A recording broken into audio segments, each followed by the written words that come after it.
livro de Gênesis, capítulo de número 1. Vê se você acha Gênesis aí na sua Bíblia.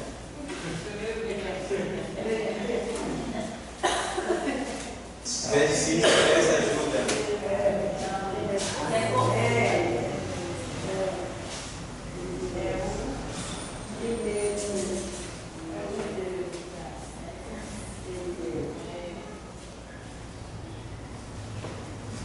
Vamos ler o texto, capítulo 1 e o verso número 1. Diz assim o texto: No princípio criou Deus os céus e a terra. E a terra era sem forma e vazia, e havia trevas sobre a face do abismo, e o Espírito de Deus se movia sobre a face das águas. Vou repetir o verso 2. E a terra era sem forma e vazia, e havia trevas sobre a face do abismo, e o Espírito de Deus se movia sobre a face das águas. O texto 3 diz assim, e disse Deus: haja luz, e houve luz. E viu Deus que era boa a luz, e fez Deus separação entre a luz e as trevas. E fez Deus separação entre a luz e as trevas. E Deus chamou a luz dia, e as trevas chamou noite. E foi a tarde e a manhã o dia primeiro. Pode sentar.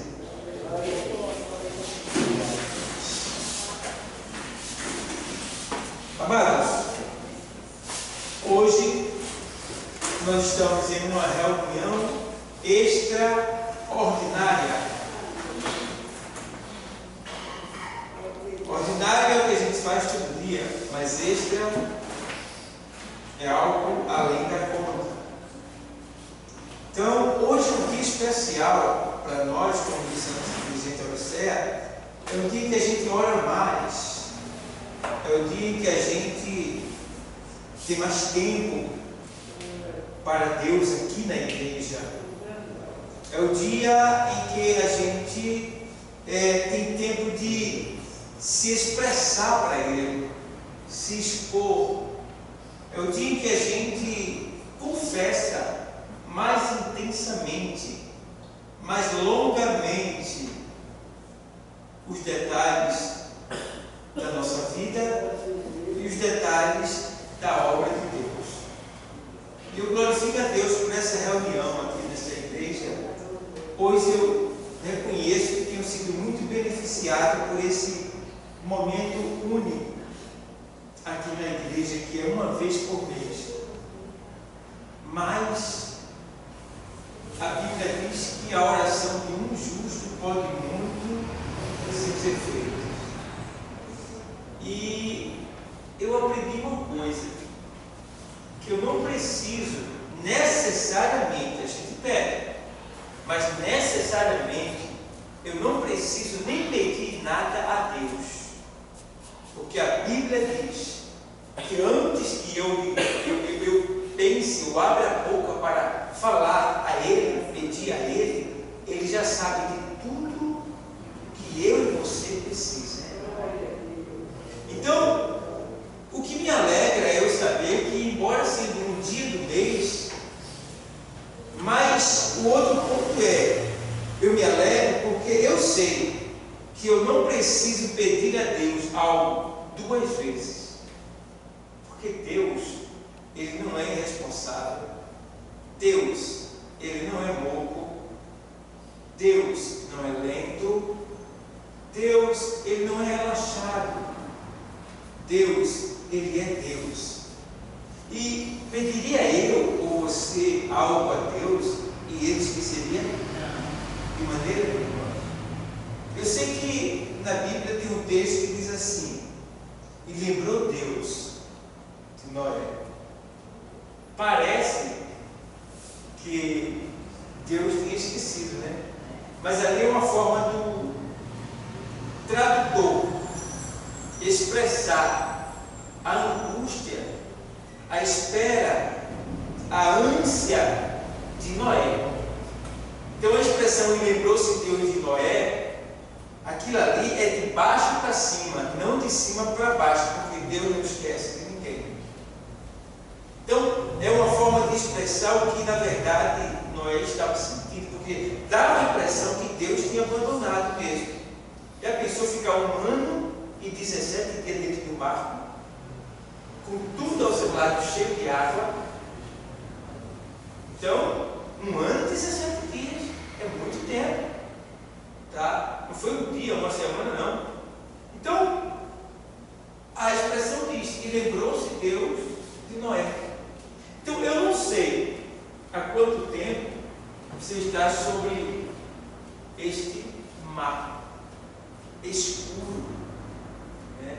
Eu não sei há quanto tempo você está parecendo que está esquecido, mas tem um texto lá em Isaías 49, vai lá, Isaías 49, texto lindo para a nossa reflexão, que ele diz assim, vê bem,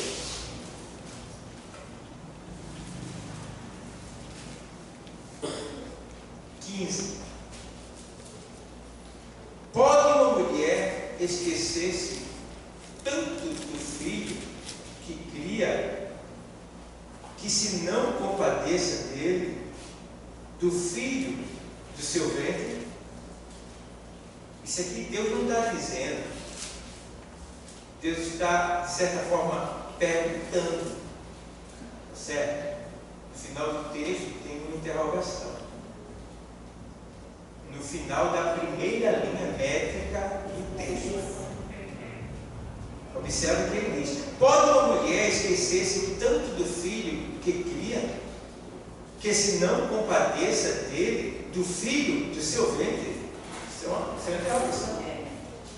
Aí ele faz assim, ó, mas ainda que esta, ele diz assim, se por um acaso acontecesse de uma mulher esquecer do filho que amamenta, se por um acaso, porque isso é quase impossível, porque o próprio corpo dela cobra isso dela, lembra ela, não é? Os seios dói quando está cheio de leite e até derrama leite, né? A mulher sente seu corpo transformado por consequência do filho a que ela deu cria. Mas ele diz, olha, ainda que esta, né? Aí ele faz, mas ainda que esta se esquecesse, eu, todavia, me não esquecerei de ti. Vê que coisa linda. É possível que hoje tenha alguém aqui, ou quem sabe ali nos assistindo pelo Face, pelo YouTube, que esteja se sentindo abandonado, desprezado, esquecido. Quem sabe alguém esteja questionando a Deus, dizendo, Deus, tu não olha mais para mim, tu não fala mais comigo, tu me prometeste, não me interessa. Deus está dizendo, eu não esqueci de ti. Eu não esqueci. Aí você vê o versículo seguinte. Como é que ele pode esquecer de alguém que ele chamou, que ele comprou com o sangue do seu filho, sabendo ele que tem alguém querendo tomar nós dele? E aí ele diz assim, ó, no 16: eis que na palma das minhas mãos, eita, te tenho gravado. Os teus muros estão continuamente perante mim.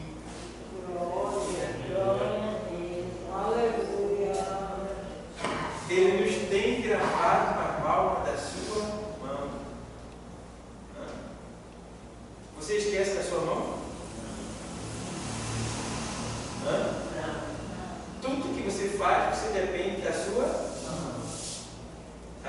E Deus tem uma mão, ou duas mãos, tá?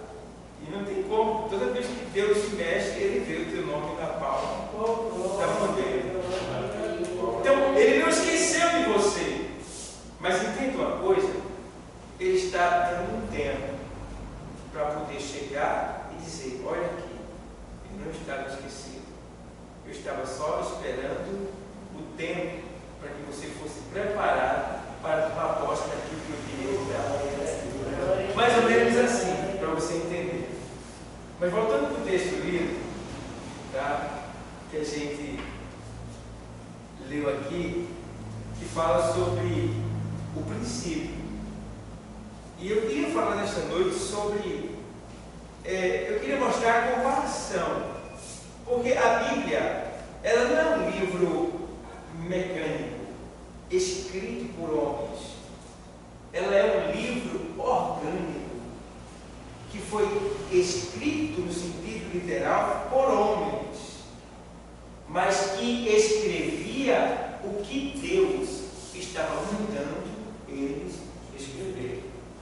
De maneira que os escritores dizem que nenhuma profecia foi colocada na Bíblia por vontade humana, mas Deus, inspirando homens santos, preparados por Ele, para assim escrever os seus relatos. Agora a gente vê aqui, quando o Senhor diz assim, no verso 2: e a terra era sem forma e vazia. Essa expressão terra não só se refere ao globo terra, mas no sentido espiritual também nós somos chamados na Bíblia de terra, porque nós viemos da terra, do pó da terra. Nós representamos a terra, tá? E ele disse: a terra era sem forma e vazia. Tem muitas terras que estão sem forma e que estão vazias. Ou seja, tem muitas pessoas que estão hoje sem forma e vazias. Tá? Forma, já está dizendo, é uma pessoa que está certamente pronto. Mas ele está dizendo que tem muitas pessoas que estão sem forma e vazias. Imagina, não ter forma e não ter vazia. Que forma de vida nós levamos? Vida de cristão, vida de santos, vida de obediência a Deus. Mas tem muitas pessoas que não vivem dessa forma, tá? E além de tudo, por essa razão, elas estão o quê? Vazias. Porque a partir do momento que eu não me deixo formar pelo caráter de Deus, pela personalidade de Deus, pelo querer de Deus, a partir do momento que eu não me deixo ser formado por isto, o que acontece comigo? Eu me torno vazio.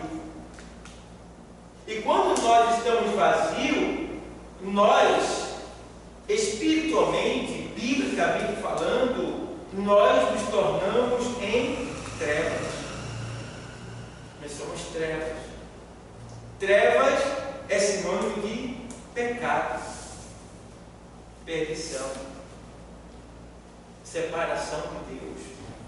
Então, aqui o texto está dizendo, olha, era sem forma e vazia, e havia trevas sobre a face do abismo, e o Espírito de Deus se movia sobre a face das águas. Então, Deus aqui ele trabalha de uma maneira linda, porque tem falta de forma? Tem trevas? Tem águas em volta? Tem, porque a água é sinônimo de vida, tá?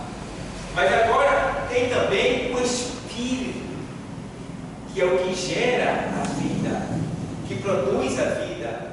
Então a gente vê que o Senhor deixa bem claro aqui que as trevas cobrem abismo. As trevas cobrem, de certa forma, a terra está envolta por trevas. Mas vamos ver que não nasceu de novo está nas trevas. Sabia disso? Quem não nasceu de novo está nas trevas. Enquanto a terra não foi renovada pelo Senhor, ela estava sobre trevas. Mas veja, o que é que o Senhor faz agora com a terra que estava sem forma e vazia e estava sobre trevas? O que é que Ele faz? Ele dá ordem com a sua palavra, e a primeira coisa que o Senhor faz é o quê? Haja luz. Eita! Vê só.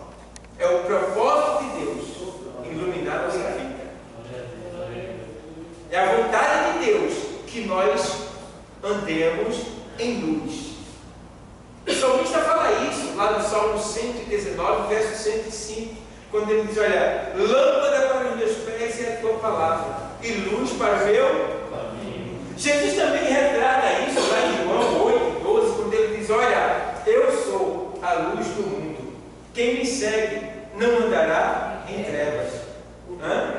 Jesus também fala isso lá em João 9, quando ele se apressa a curar o cego. Ele diz: olha, eu sou, enquanto eu estou, enquanto é dia, é tempo de trabalhar. A noite vem, quando ninguém pode trabalhar.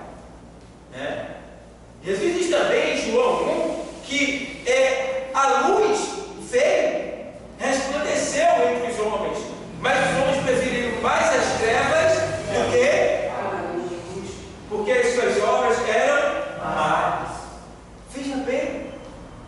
Então é o propósito de Deus que nós sejamos iluminados e nos tornemos em luz, porque está escrito em Mateus, o Evangelho 5:13, 5:14, me faz memória, tá? Ele diz: vós sois a luz do mundo.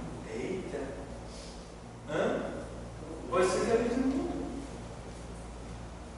E aí ele diz: não se pode esconder uma luz, acender uma luz e colocá-la debaixo do alqueire, ou seja, debaixo de uma mesa, debaixo de uma cama, debaixo de um balaio. Não, mas no velador. Ao velador, para que ilumine a todos e todos possam vê-la. Que quer dizer que Deus, Ele fez surgir luz em você. A luz é Jesus que está em você. E essa luz que é Jesus que está em você deve ser vista por todos. É por isso que você não pode ficar embaixo. É por isso que você não pode ficar para baixo. É por isso que você não pode ficar escondido. É por isso que você não pode ficar intocado dentro da taverna, oculto. Não! Você tem que fazer como o Senhor disse para Israel em Isaías 61. Ele disse: olha, levanta-te e resplandece, porque já vem a tua luz e a glória do Senhor vai nascendo sobre ti. Levanta-te, porque o Senhor já profetizou: haja luz. Luz é firmeza, nitidez, clareza, segurança, confiança, longitude. É isso que representa a luz. Então, precisamos atentar para isso. O que Deus está falando conosco nessa noite. Você é luz. As trevas já foram dissipadas em nossas vidas. Não se deixe envolver por treva. Treva é pecado. Não deixe que o pecado lhe envolva ao ponto de apagar o brilho do Espírito Santo que está em você. O Senhor diz lá, usando o apóstolo Paulo na primeira carta aos Tessalonicenses 5:19, e ele diz: olha, não esticais, é o 18, não esticais no Espírito. Não esticais. Esticar quer dizer apagar o fogo do Espírito que está em você. Esse fogo que ilumina a tua vida, ao ponto de todos que olharem para você, verem que você é uma tocha viva, é uma luz de Deus, é aquilo que ilumina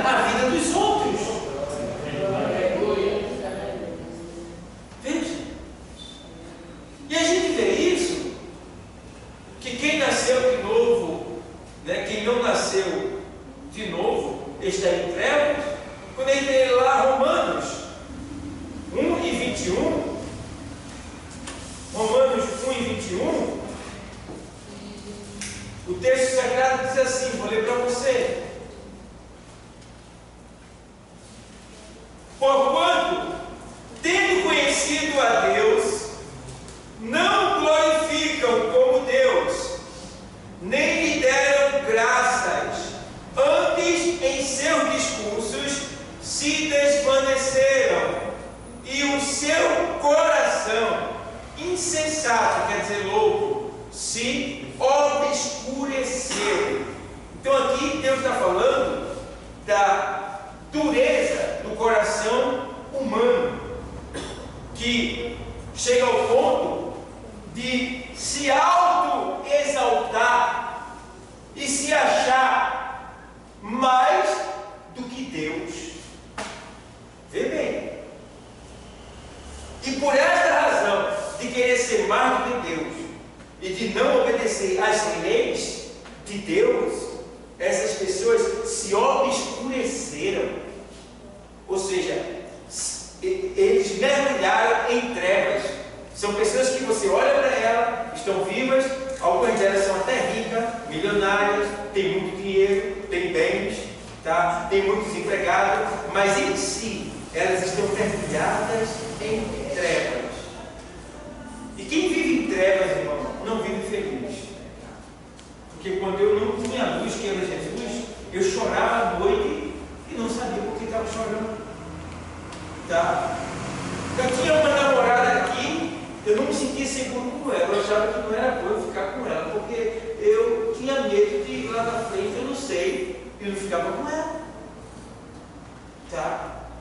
E eu via vulto à noite, ouvia vozes me chamar, tá? E é incrível. E a minha atração era mais para as trevas do que para a luz. E chegou um ponto que a minha alma se viu tão entenebrecida, obscurecida, que ela gritou dentro de mim socorro, dizendo: corre enquanto é tempo. E Deus, ouvindo o silêncio aflito, quanto mais você se cala, maior é o seu grito. Eu estava calado nas madrugadas, mas o grito da minha alma chegou até os céus, e Deus ouviu e mandou o socorro, que é a sua palavra. Glória a Deus, e me iluminou e me salvou, me resgatando e me trazendo e me colocando nesse lugar, para que eu continuasse a frutificar e ser uma luz. Glória a Deus. Então, veja ainda em Efésios 4:18 que essas pessoas estão completamente obscurecidas.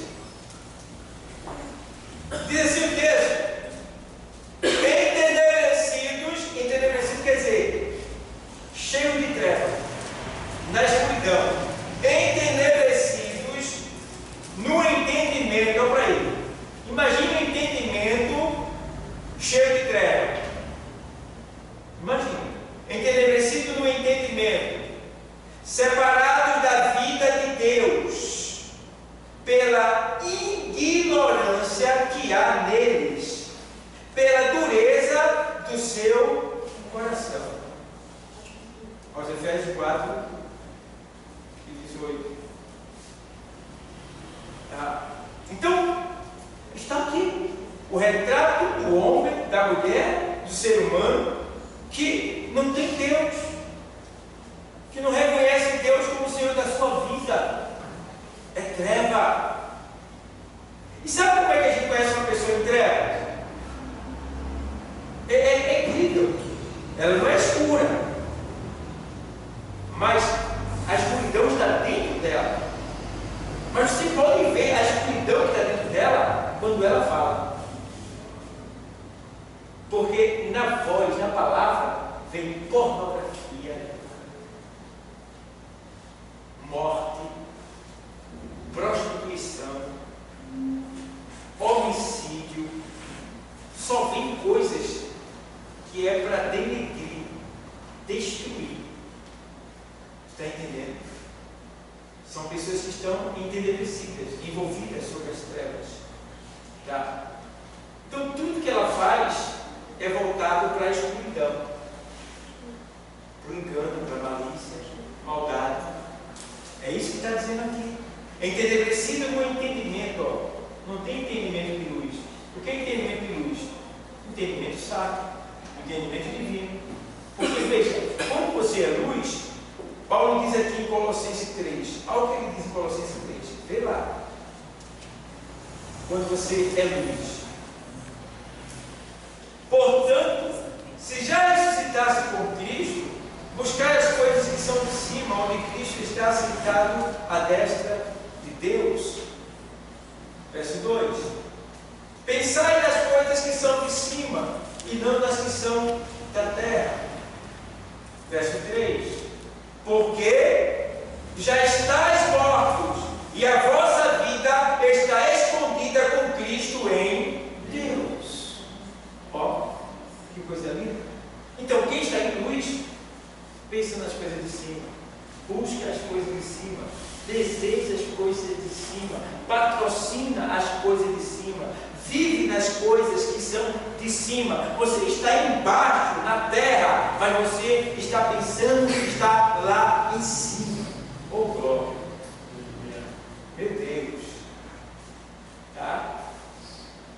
E agora a gente vê aqui que verso de número 3 de Gênesis, o Senhor disse, Deus disse, haja luz, e houve luz. No 3. Então, Deus não gosta de trabalhar nas trevas. Deus não gosta. A treva demonstra tristeza de Deus. A tristeza de Deus. Quando Jesus morreu na cruz, foi o que aconteceu? Treva intensa. As trevas que aconteceram eram tão intensas que dava para pegar nela. Imagina, tu pegar numa treva. Como é isso, pastor? Quem já viu aqui uma fumaça bem preta? Bem preta, fumaça bem preta. Uma vez eu vi isso. Então, aqui um negócio bem preto mesmo. Não sei se agora sei o que era. A fumaça era muito preta. E eu botei a mão assim e peguei a fumaça. Está entendendo? Então, as trevas eram tão escuras na morte de Jesus que dava para se pegar nela. Não era palpar assim ela, mas você poderia fazer assim, nas trevas, como se fosse uma fumaça que cobria tudo, envolvia tudo, ninguém via nada. Tá? Porque a luz do mundo foi apagada. Ela não se apagou, ela foi apagada. Que é quem? Jesus. Aí você vê, quando a luz do mundo se apaga, até o céu, o sol ele não pôde parar de ser luz, mas as nuvens cobriram a face do sol, para que a luz do sol não iluminasse mais a terra. E as trevas tomam conta da terra completamente, por mais uma vez. Então, temos que ter o cuidado, o zelo, de não ceder às trevas. Se Deus está falando isso aqui hoje, é porque possivelmente alguém está tendendo partir para o lado das trevas. E Deus já está avisando que treva é sinônimo de destruição. A Bíblia diz que o desprezo eterno é das trevas exteriores. Vê bem. Exteriores quer dizer que são fora do céu. Trevas que são fora do céu. Então naquele dia nós vamos estar nos céus. E Jesus nos alumiará, como está escrito em Apocalipse. Mas os que não estão em Cristo estarão naquele dia nas trevas exteriores, ou seja, no lago de fogo do inferno. É só escuridão, queimou, grito, planto e ranger de dente. Então que a gente tenha, que Deus tenha de misericórdia de nós ainda, agora, porque agora ainda dá tempo de ter misericórdia. Agora ainda dá tempo. Que Ele se compadeça de nós, para nos livrar. Porque se não escaparmos agora, naquele dia não tem como, porque o juízo de Deus é sem misericórdia. Então, disse Deus: haja luz, e houve luz. E viu Deus que a luz era boa, e fez Deus separação entre a luz e as... Não tem como. A menina quer namorar, a menina é luz, quer namorar com a treva. Não vai dar certo. Um garoto que não é cristão, um homem que não é cristão, a luz está se apagando. Um jovem quer namorar com uma menina que não é cristã, a luz está se apagando. As trevas vão chegar se ele não tiver cuidado. Deus está avisando. Deus está avisando. E fez Deus separação entre a luz e as trevas. Não tem como, eles não se unem. Porque aonde a luz chega, dissipa as trevas, desaparece as trevas. Porque o que é as trevas? As trevas é a ausência de luz. Está entendendo? Então, Deus está falando nesta noite para você que Ele fez separação entre a luz e as trevas. E chamou Deus a luz de quê? Dia. E chamou Deus o dia, né? A luz, dia. E as trevas chamou de quê? Noite. Noite, na Bíblia, é sinônimo de tristeza, de dor, de angústia, de aflição, decepção, desprezo, choro, angústia. A prova é tanto disso que Deus usa o salmista dizendo: olha, o choro pode durar uma noite, mas a alegria vem logo ao amanhecer, porque no amanhecer vem o quê? A luz. Aleluia, glória a Deus. Luz. É luz. Ei, a luz está aqui nesta noite. A luz está aqui nesta noite. Ai, a luz está aqui. Aleluia. A luz está aqui. Ei, o caminho que estava escuro, sem visão, você não estava vendo nada. Nesta noite, Deus, Ele está clareando o teu caminho. Tu vai poder enxergar o futuro.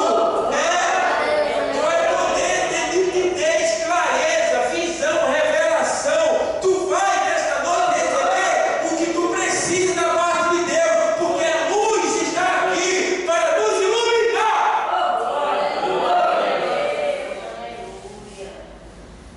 Eu preciso de luz. Eu preciso de mais luz. A luz é aquilo que revela o que está oculto, escondido. Tá? Quando a luz está sobre a sua vida, você até dormindo, Deus mostra a você o que está acontecendo.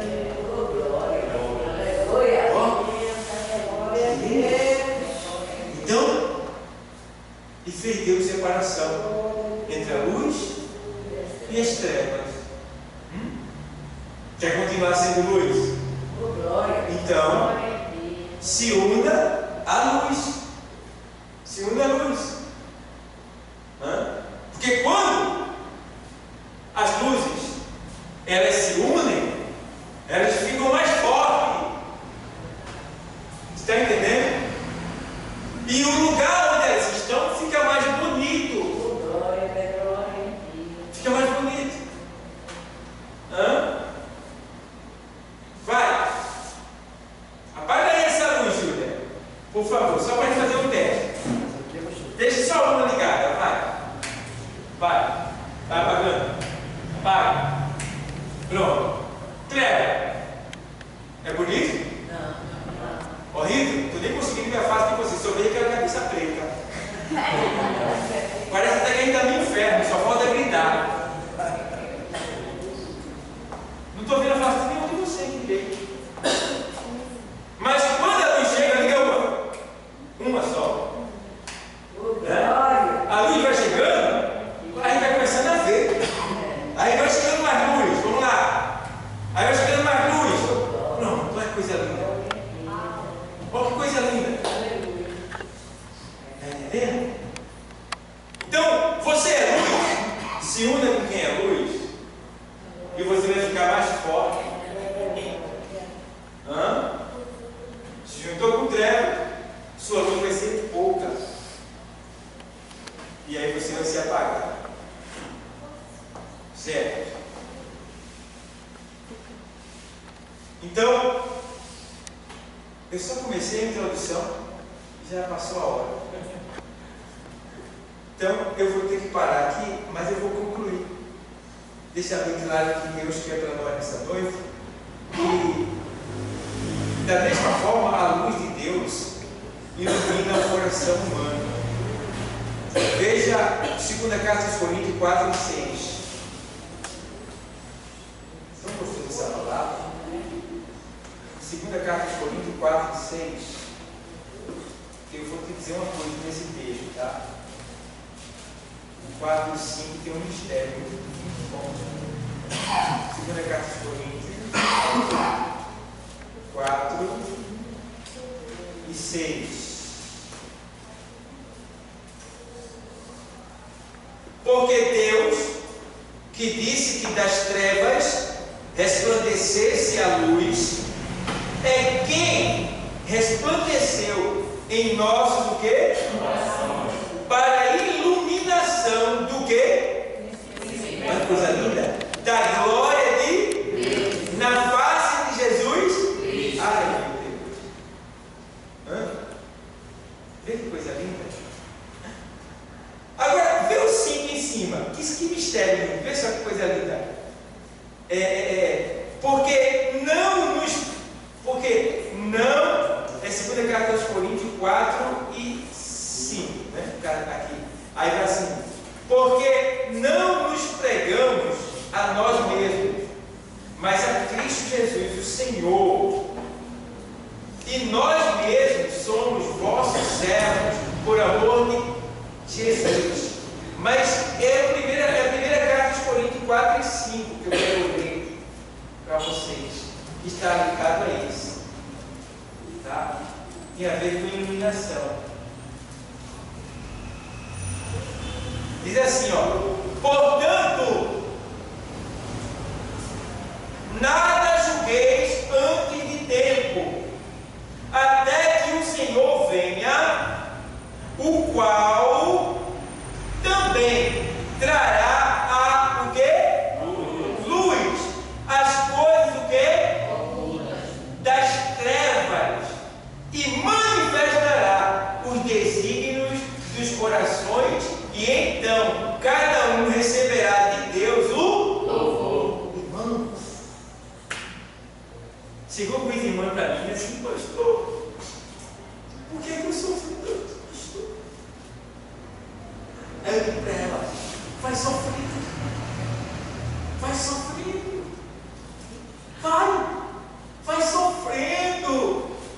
Por quê? Eu não sei por que tu está sofrendo. E se tu também não sabe, nós temos que fazer o quê? Ficar calado. Mas nesse texto aqui está dizendo que naquele dia,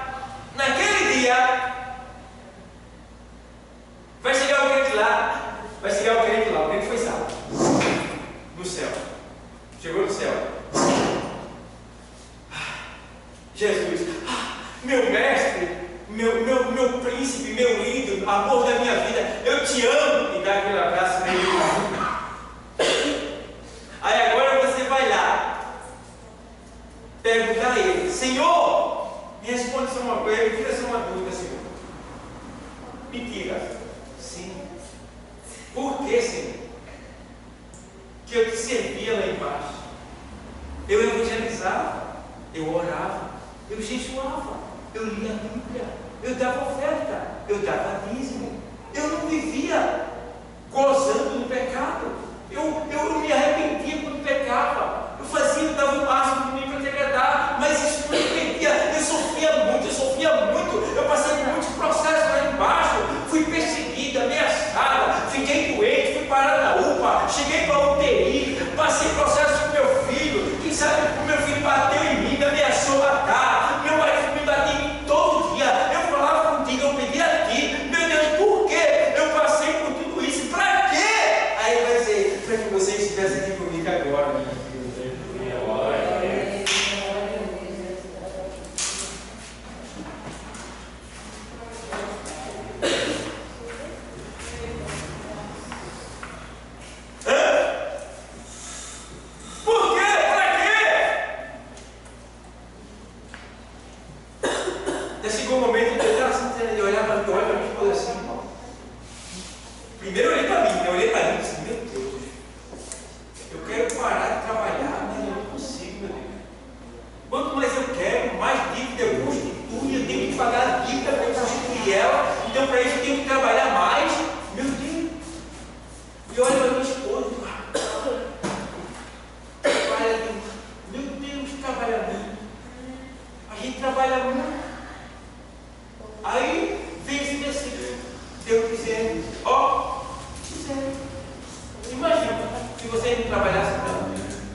Enganou o seu coração, mais do que todas essas coisas, e perverso, quem o conhecerá?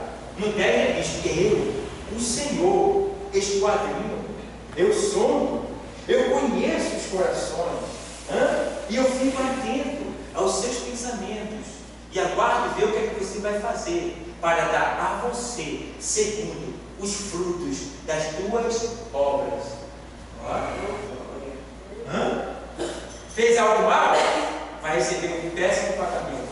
O mal vai vir sobre mim e sobre você. Fez algo bom? Vai receber um bendito pagamento, um abençoado pagamento. O bem vai vir sobre mim e sobre você. Amém, igreja? Amém. Então, não desanime. Deus proverá. Ele está cuidando de cada um de nós. Isso tudo sabe por quê? Jesus está voltando. Deus abençoe a todos. Amém.